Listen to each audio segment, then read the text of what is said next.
Assalamualaikum warahmatullahi wabarakatuh.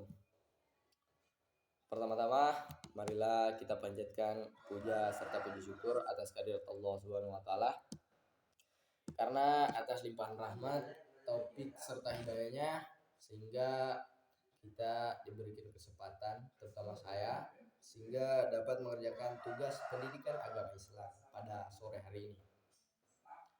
Salawat serta salam tak lupa pula kita curahkan kepada junjungan alam Nabi besar Muhammad Sallallahu Alaihi Wasallam, karena atas perjuangan baik kerja keras sehingga kita dapat merasakan nikmat Islam seperti saat ini.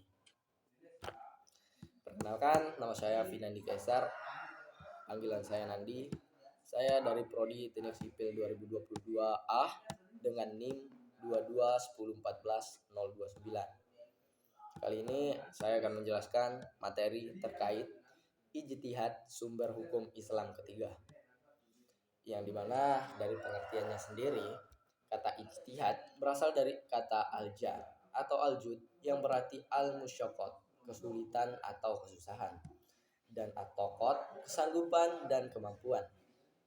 Atas dasar pada firman Allah Subhanahu wa taala dalam Quran surat Yunus ayat 9 yang artinya, dan mencela orang yang tidak memperoleh sesuatu untuk disedekahkan selain kesanggupan. Tetapi pengertian ijtihad dapat dilihat dari dua segi, baik dari segi etimologi maupun terminologi. Dalam hal ini memiliki konteks yang berbeda. Ijtihad secara etimologi memiliki pengertian pengarahan segala kemampuan untuk mengerjakan sesuatu yang sulit.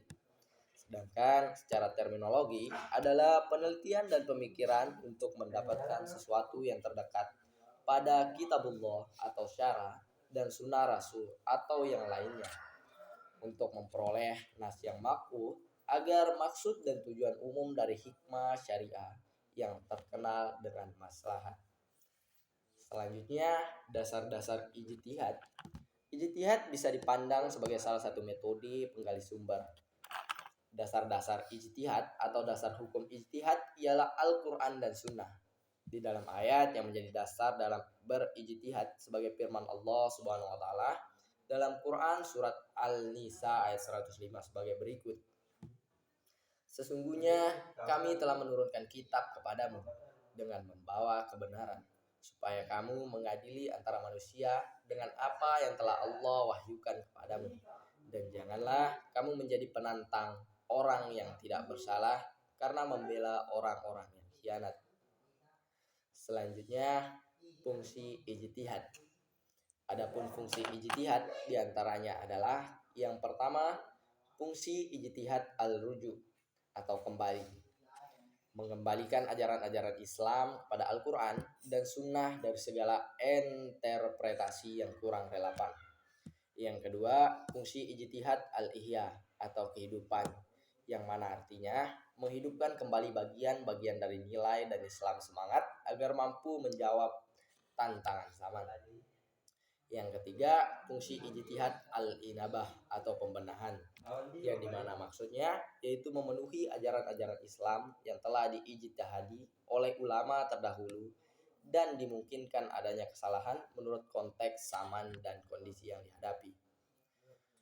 Begitu penting melakukan ijtihad sehingga jumhur selama menunjuk ijtihad menjadi hujjah dalam menetapkan hukum berdasarkan firman Allah Subhanahu wa taala dalam Quran surat An-Nisa ayat 59. Jika kamu mempersengketakan sesuatu, maka kembalikanlah sesuatu tersebut kepada Allah dan Rasul-Nya. Perintah untuk mengembalikan masalah kepada Al-Quran dan Sunnah ketika terjadi perselisihan hukum ialah dengan penelitian saksama terhadap masalah yang nasnya tidak tegas. Demikian juga sabda Nabi SAW yang artinya, jika seorang hakim bergegas memutus perkara, tentu ia melakukan ijtihad dan bila benar hasil ijtihadnya akan mendapatkan 2 pahala. Dan jika ia bergegas memutuskan perkara, tentu ia melakukan ijtihad dan ternyata hasilnya salah, maka ia mendapatkan 1 pahala. Hadis riwayat Asy-Syafi'i dari Umar bin As. Hadis ini bukan hanya memberi legalitas ijtihad, akan tetapi juga menunjukkan kepada kita bahwa perbedaan-perbedaan pendapat hasil ijtihad bisa dilakukan secara individual atau ijtihad fardhi yang hasil rumusan hukumnya tentu relatif terhadap tingkat kebenaran.